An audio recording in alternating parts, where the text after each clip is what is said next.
आप सुन रहे हैं गजरा कोठारी और निर्मल चावला द्वारा लिखित उपलक्ष कोछड़ और वंदना की आवाज में कहानी इश्क नौटंकी एपिसोड 8 प्यार और नफरत।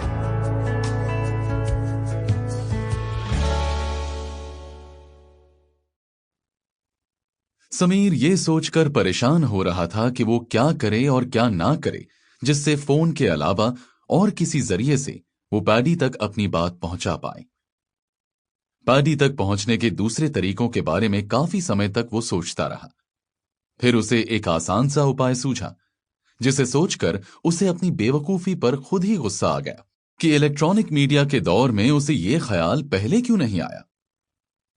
वो यही कि फोन करने के रास्ते बंद हैं तो क्या, ईमेल के जरिए भी तो वो पैडी तक अपनी सारी बातें पहुंचा सकता था।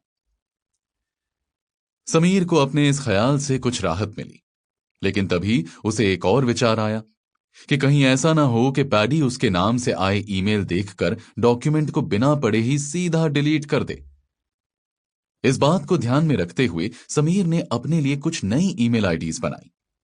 उन्हीं में से किसी एक आईडी से पैडी को ईमेल पर आनंदिता की बात को साफ करते हुए उसने लिखा कि जब उसने अपनी मां से पैडी और उनके अतीत के किस्से के बारे में खुलकर बात की तो असल बात जानकर उसकी हैरानी और दुख का ठिकाना ही नहीं रहा।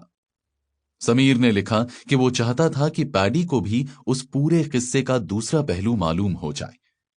हो सकता है इसे जानकर समीर की मां को लेकर पैडी के पुराने गिले शिकवे दूर हो जाएं। फिर समीर ने पूरी बात का खुलासा करते हुए लिखा कि दरअसल उसकी मां ने पैडी के थिएटर करियर की भलाई के लिए ही बार बार उस पर जोर डाला था कि वो स्पीच थेरेपिस्ट के पास जाकर अपनी हकलाहट का इलाज करवाए। समीर ने यह भी बताया कि संगम के बाकी सदस्य पैडी की हकलाहट का मजाक उड़ाते थे। एक गुरु होने के नाते उन लोगों की वो हरकत देखकर आनंदिता को पैडी के लिए बहुत दुख और चिंता होती थी।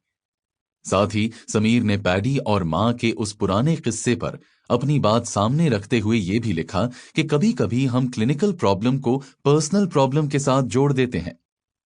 कहीं ऐसा तो नहीं कि डिप्रेशन पैडी की क्लिनिकल प्रॉब्लम हो और पैडी ने आनंदिता से पड़ी डांट, जो कि असल में पैडी की भलाई के लिए ही थी, उसको मुद्दा बनाकर डिप्रेशन का कारण समझ लिया हो। समीर के ईमेल को पढ़कर पैडी का पारा 7वें Sample complete. Ready to continue?